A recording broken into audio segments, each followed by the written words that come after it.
Subscribe for more real-feeling stories like this. Quiet betrayals, hard proof, and the kind of endings people never see coming.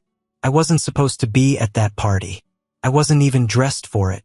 Just jeans, an old jacket that still smelled faintly like the garage, and a six-pack I grabbed without thinking because my hands needed something to hold. Mark's text had been casual. Swing by if you're bored. Couple people over. Nothing big. He didn't say my wife was there. He also didn't know she would be there. That's what I told myself at first because it was easier than imagining the alternative. That people knew and simply didn't feel like warning me. Claire and I had been together 6 years, married for 4. We'd done the normal grown-up grind, rent hikes, job changes, her night classes, my freelance deadlines that bled into weekends. We weren't a movie couple. We were a calendar couple. Bills, reminders, grocery lists stuck to the fridge with a magnet shaped like a lobster from a trip we took back when we still took trips. But we had our small rituals. She used to brush the back of my neck when she passed behind me, like a quick little, "I'm here." I didn't realize how much that mattered until it stopped happening. The house sat up in the hills, one of those rentals that looked expensive at night because lights can make anything look warm. Cars lined the curb and packed the driveway. I parked half a block down, partly because there was no space, partly because some instinct didn't want my car right in front like an announcement. The music was already thumping through the walls when I reached the door. I walked in without knocking. Mark had told me to. Felt normal enough, like I belonged there. Inside, the air was heavy with perfume and heat and that sweet, sharp smell of mixed drinks. People I recognized nodded. People I didn't recognize looked through me the way people do at parties when they're deciding whether you matter. Mark spotted me from the kitchen and lifted his cup in surprise. "Didn't think you'd come," he shouted over the bass. "Didn't think I would either," I said, and held up the six-pack like a peace offering. He laughed and clapped my shoulder. His hand lingered half a second too long. The way someone touches you when they're trying to measure your mood. I dropped the beer on the counter and stood there pretending to be relaxed. That's the thing about walking into a room when you don't feel like being seen.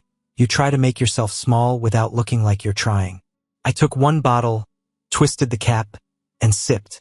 My eyes scanned faces, not because I was looking for trouble, but because I was looking for comfort.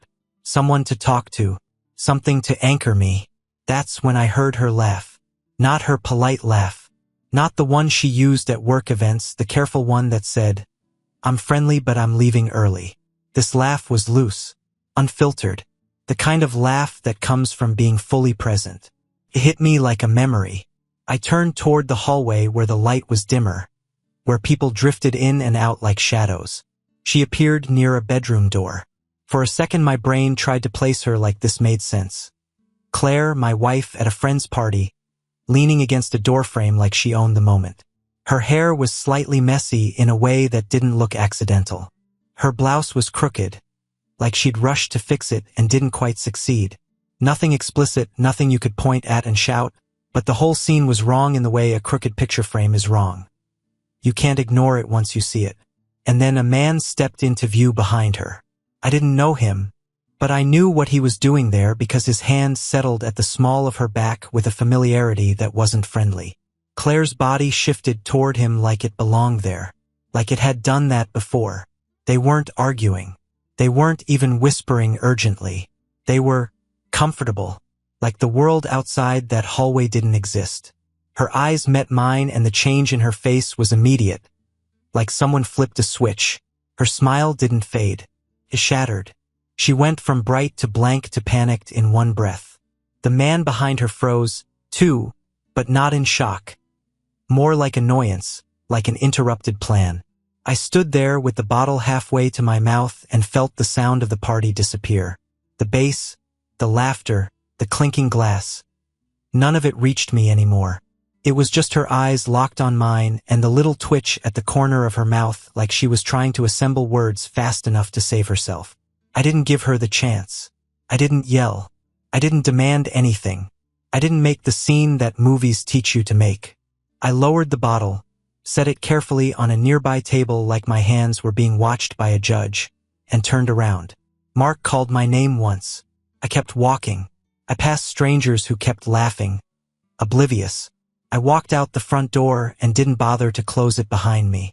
The cold air hit my face, and for a second I couldn't tell if I was freezing because of the weather or because my body had forgotten how to regulate itself. I got into my car, sat with my hands on the steering wheel, and stared straight ahead. My phone buzzed once, then again. I didn't look. I started the engine and pulled away from the curb like I was leaving a place I'd never return to. The streetlights blurred. The road felt too narrow. Every red light felt like an insult.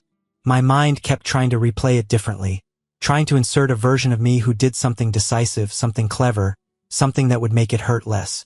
But the only thing that felt real was her face when she saw me. That flash of fear wasn't guilt. It was calculation. It was the look of someone realizing the story might slip out of her control. I drove without a plan until the city thinned out and the streets turned quiet. I ended up outside Jake's apartment because Jake was the kind of friend who didn't treat pain like entertainment. He opened the door in sweatpants, took one look at me, and stepped aside without asking why.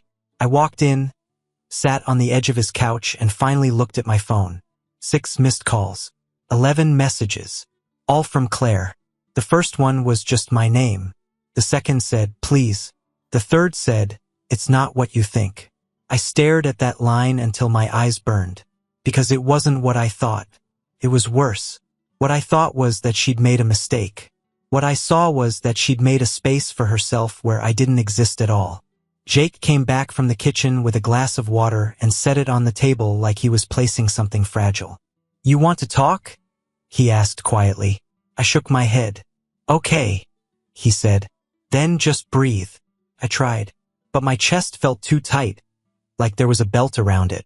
I leaned back, stared at his dark TV screen, and watched my reflection sit there. Same face, same eyes, but something in them already different. At some point, my phone buzzed again. One more message came through, shorter than the rest. I'm coming over in the morning. We need to talk. Jake saw my expression shift. She knows where I live? He asked. I nodded once, slow. He was quiet for a beat, then said, all right, if she shows up, I'll be here. And just so you know, I've got cameras outside. Doorbell cam, hallway cam, security stuff. It records automatically. I didn't answer. I didn't know what that meant yet. I only knew that the night had already taken something from me, and I couldn't afford to lose whatever was left to a conversation I wasn't ready for. I lay down on Jake's couch fully clothed and stared at the ceiling until the darkness started to lighten at the edges. I didn't sleep. Not really. I just waited for morning like it was a verdict. And when the first hard knock hit Jake's door, my whole body went still, like it recognized the sound before my mind did. The knock came again, louder this time, sharp enough to cut through the thin morning quiet of Jake's building. It wasn't polite. It wasn't hopeful. It was desperate, the kind of knocking that assumes forgiveness is just a matter of volume. Jake looked at me from the kitchen doorway, one hand still wrapped around his coffee mug, eyebrows raised in a silent question. I didn't answer it. I just sat there, elbows on my knees, staring at the floor like if I focused hard enough I could disappear into the carpet. He sighed once, set the mug down, and went to the door anyway. I heard the latch turn. I heard her voice before I saw her, my name breaking in half as she said it, like saying it out loud might glue something back together. Then she was there in the doorway, barefoot, hair pulled into a messy knot that tried very hard to look accidental, eyes swollen and red like she'd spent the night bargaining with herself in front of a mirror. She dropped to her knees almost immediately, right there on Jake's entry mat, hands clutching at the doorframe as if it were the last solid thing left in her life. Please, she said, and it wasn't theatrical, I'll give her that. It was raw. But raw doesn't mean honest. Raw just means unfiltered. Jake stepped back to give her space but didn't leave. That mattered more than he probably knew. She looked at me like I was the only oxygen in the room, like if I didn't speak she might suffocate. I didn't move. I didn't rush to help her up. I didn't tell her to calm down. I just watched. There's something sobering about seeing someone you love reduced like that. Not because you enjoy it, but because it forces you to separate memory from reality. This woman crying on someone else's floor was not the woman I thought I was married to. My mouth opened before I planned it. You were laughing, I said. The words came out flat, almost bored, and that surprised me. Not yelling, not shaking, just stating a fact. You were laughing with him. Her face tightened like I'd slapped her. She tried to speak, failed, swallowed. I was drunk, she said finally. It didn't mean anything. Pushed him away. It didn't go anywhere. I nodded once, slow. Funny, I said, because it looked like it meant something to you. She shook her head fast, tears streaking down her cheeks. You don't understand, she said. You haven't been there. You've been gone even when you were home. That old familiar script slid right into place, smooth and practiced. I felt something inside me finally click, like a lock turning.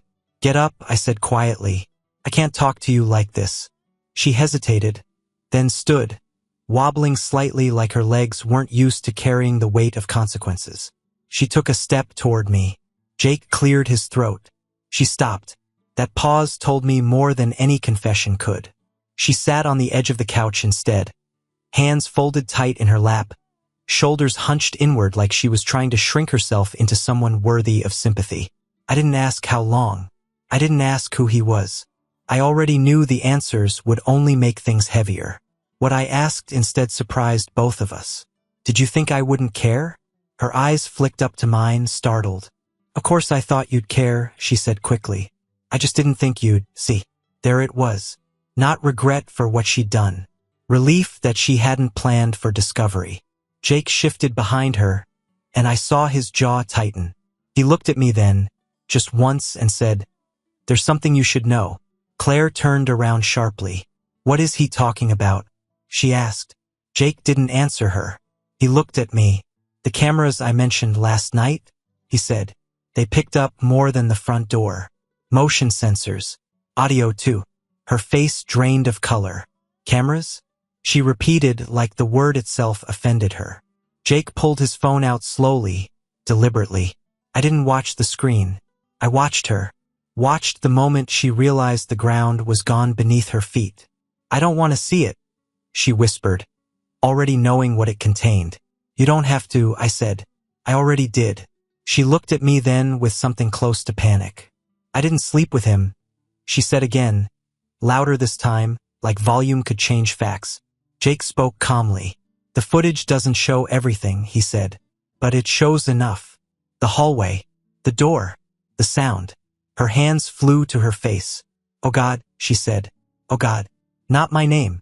Not I'm sorry. Just panic wrapped in prayer. I leaned back against the wall and felt a strange calm settle over me. The kind that only comes when the last illusion finally collapses. So it wasn't the first time, I said. She froze. The silence that followed was answer enough. She nodded once, barely, just once before. She whispered, months ago, when you were working nights, I felt invisible. There it was again, the attempt to turn betrayal into a reaction, not a choice. I didn't raise my voice. I didn't interrupt. I let her talk until she ran out of words, because people always reveal the most when you don't rush them. When she finally stopped, shoulders shaking, I said the only thing that mattered. You didn't come here to tell me the truth. You came here to see if you could still control the story. She looked up, eyes wide. That's not fair, she said weakly. I shrugged. Fair stopped being relevant when you decided lying was easier than leaving. Jake stepped forward then and placed his phone on the table between us. Screen dark. I'm sending him the video, he said. Not to share. Not to threaten. Just so he never has to doubt his own memory. Claire stared at the phone like it was a weapon. I stood up, suddenly exhausted. Where are you staying? She asked quietly. Don't worry about that, I said. You gave up the right to worry. Jake opened the door without another word. She hesitated, looking back at me one last time, searching my face for something she could still use. She didn't find it. The door closed behind her, and the apartment went quiet in that hollow way rooms do after something important leaves. I stood there longer than I meant to, staring at nothing, already understanding that the hardest part wasn't the betrayal itself. It was accepting that the woman I loved had been gone long before I ever walked into that party. After she left, the apartment felt too big for the three of us that were no longer there. Jake didn't say anything right away. He just stood near the window like he was guarding the silence, giving it space to settle instead of trying to fix it. I sat back down on the couch and stared at the dark screen of his TV, my reflection barely visible, like a ghost of myself layered over someone else's living room. My phone lay face down on the table. I didn't touch it. I knew what was waiting there. More apologies. More explanations shaped like excuses. I wasn't ready to hear any of it because I finally understood something that hurt more than what I'd seen at the party. She hadn't just lied once. She'd been living inside a version of reality where my role was optional. Jake eventually broke the silence by pushing a glass of water toward me. I drank it slowly, like each swallow was a decision. He asked if I wanted coffee. I shook my head. Food. Another shake. He nodded and backed off, which was exactly what I needed. The hours that followed didn't blur together the way people like to say after something traumatic. I remember all of it. The ticking of the cheap clock on his wall. The sound of a car alarm somewhere outside that kept going too long. The way the light shifted across the floor inch by inch like time was deliberately dragging itself forward. At some point, Jake went into his room to shower. I heard the water turn on and realized I was alone with my thoughts for the first time since the party. That's when the ache really settled in. Not sharp, not explosive. Heavy. Like someone had poured wet cement into my chest and told me to keep breathing anyway. I picked up my phone then, not to call her, but because I needed something solid. Proof. Not for a lawyer, not for revenge. For myself. I opened the message Jake had sent earlier and tapped the video file. I watched it once without sound. The grainy hallway footage. Her stepping into frame, relaxed, smiling. His arm slipping around her waist like it belonged there. Her leaning back just enough to invite it. I paused it on that frame and stared at her face. That version of her looked younger somehow. Lighter. Like she'd shed a weight I didn't even know I was carrying for her. I hit play again, this time with the volume up. The audio was muffled, distorted by walls and distance, but it was enough. Laughter. A door closing. His voice low and casual. Her reply even lower, careless. A sentence that didn't sound like a mistake because mistakes hesitate. That sentence didn't. I stopped the video halfway through and set the phone down. My hand was shaking. Not with anger, with the effort of staying still. I understood then why people cling to denial. Truth demands something from you. It demands action, and I wasn't sure yet what mine would be. Jake came back into the room, towel drying his hair, and took one look at my face. He didn't ask what I saw. He already knew. "You can stay here as long as you want," he said quietly. No pressure. I thanked him, but I also knew I couldn't hide forever. Around noon, I told him I needed to go back to the apartment. Not to see her. To reclaim pieces of my life that were still there. Clothes. Work stuff. Familiar ground. He offered to come with me. I said no. This part one needed to do alone. The drive back felt unreal. Like I was moving through a set built to resemble my old life. Same streets. Same stores. Same billboards advertising things that suddenly felt irrelevant. I parked a block away and walked the rest, my keys cold in my palm. The apartment smelled like her the second I opened the door. That soft citrus clean scent she loved. It hit me harder than anything else had. I stood there for a full minute, breathing it in like it might be the last time. She wasn't there. A few of her shoes were missing. So were some clothes from the closet. Good. That made it easier. I moved through the rooms methodically, not lingering. Laptop, charger, passport. I didn't know why I grabbed that, but something in me wanted options. When I reached the bedroom, I slowed. Our bed was neatly made, which told me she'd been trying to leave a message without words. On my side of the bed sat a white envelope with my name written in careful, unfamiliar handwriting. No pet name, just my name like she was already practicing distance. I didn't open it right away. I packed the rest of my things first because I didn't trust myself to read and still leave. When I finally did open it, her words spilled out in long looping lines, full of remorse, loneliness, and explanations that circled the truth without ever landing on it. She said she felt invisible. She said she still loved me, She said she never meant to hurt me. I believed that last part. Intent doesn't erase impact. I folded the letter neatly and left it on the nightstand. Some things didn't deserve to come with me. I left the apartment with a duffel bag over my shoulder and a strange sense of calm. Not relief, not closure, just clarity. I drove until the city disappeared behind me and stopped at a cheap motel on the edge of nowhere. The room smelled like bleach and old air conditioning. I sat on the edge of the bed and stared at the wall until night fell. That was when my phone buzzed again. A message from Jake.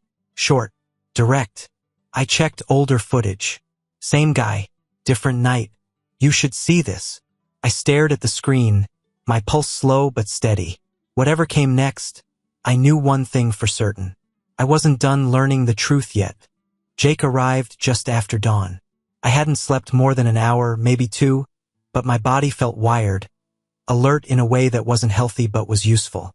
The motel room looked worse in daylight. Peeling paint. A stain on the carpet shaped like something you didn't want to identify. Jake stood there in the doorway for a second, taking it all in, then looked at me. You okay? He asked. I nodded, not because I was, but because the word had lost its meaning. He pulled a chair over, sat, and unlocked his phone. I didn't want to text details, he said. This is more than last night. He handed me the phone. The video wasn't from the hallway. It was older. 3 months back, according to the timestamp. A different gathering. Fewer people. Same woman. Same man. Claire stood near a balcony railing, wine glass in hand, laughing again. The same laugh. The one I hadn't heard in months. The man came up behind her, touched her back like it was normal, like it was expected. She didn't flinch. She leaned into it. That small movement was what broke something final in me. Not shock. Recognition. This wasn't a mistake. This was a pattern. Jake explained quietly. Same company. Different department. Marketing. Name was Ryan. He'd asked around after the party because something about the guy had bothered him. Too familiar. Too confident. Turns out they'd been circling each other in the same social orbit for a while. Company mixers. Casual drinks. Nights that were easy to explain away if you wanted to. She told you twice, Jake said. That was a lie. I didn't react. I just watched the video again. Slower this time, like my brain was cataloging evidence for a case I hadn't yet decided to file.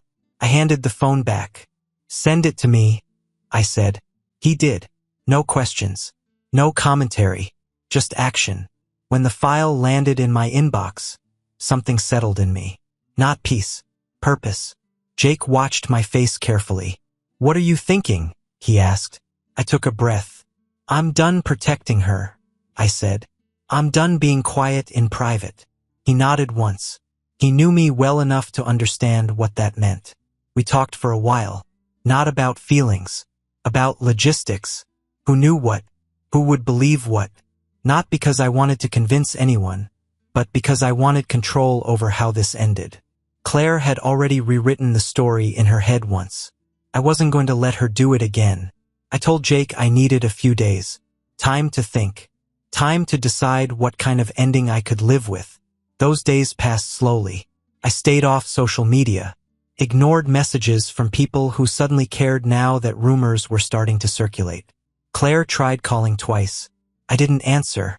Then she sent a message saying she missed me. Then another saying she was scared. I deleted both without replying. Fear wasn't my responsibility anymore. By the third day, I knew what I wanted to do. Not revenge. Not humiliation for its own sake. I wanted truth, but I wanted it in the open, where it couldn't be twisted into something softer later. I told Jake my idea. He listened, smiled faintly. That'll work, he said. It'll work perfectly. We kept it quiet. Reached out only to a small group of people we both knew well.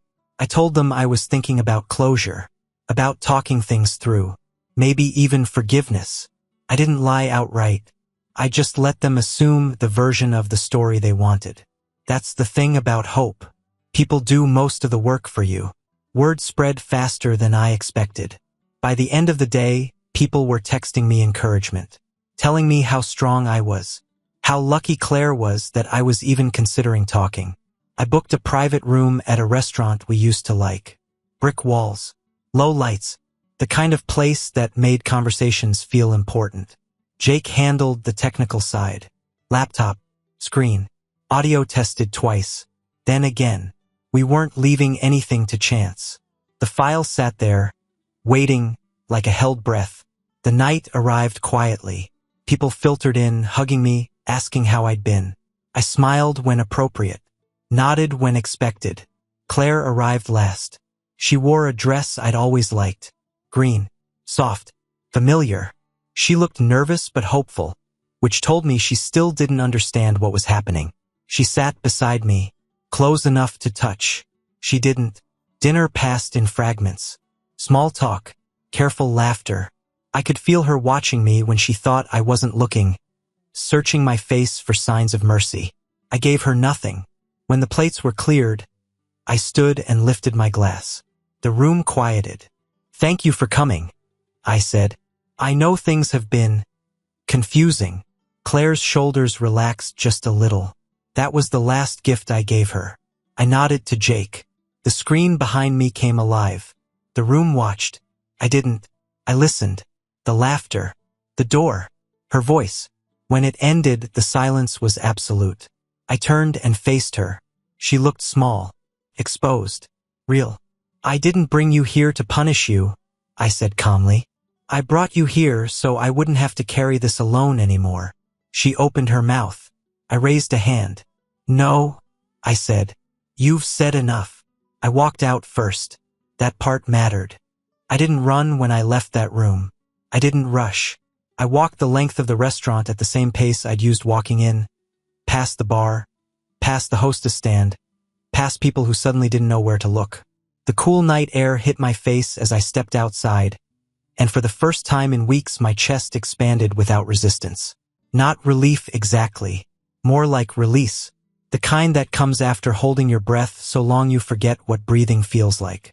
I stood there for a moment, hands in my pockets, listening to the muted sounds of the city and the distant hum of traffic, letting the quiet stitch something back together inside me. Behind me, I heard the door open. Not her footsteps, someone else's. Jake stepped out and stood beside me without speaking. We didn't look at each other. We didn't need to. After a minute, he said, "You did what you needed to do." I nodded. The truth was, I hadn't known how it would feel. I only knew I couldn't let the story end with me disappearing into silence while she rewrote herself as the victim of misunderstanding. I wasn't interested in being cruel. I was interested in being finished. I drove that night without music, windows down, letting the cold air keep me grounded.